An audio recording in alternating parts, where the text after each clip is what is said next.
Me. Me. Me. Me.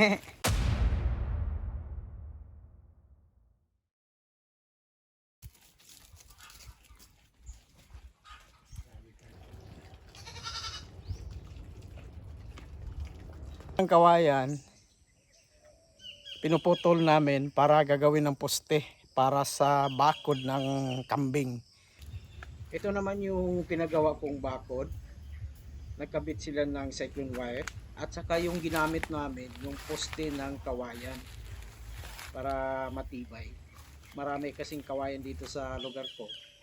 Kagaya nito, ito ready na to, mga putol na ng kawayan.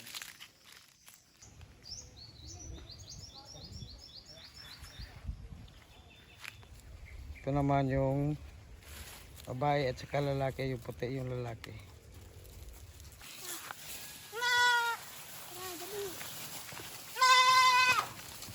Dagan na siya, oh.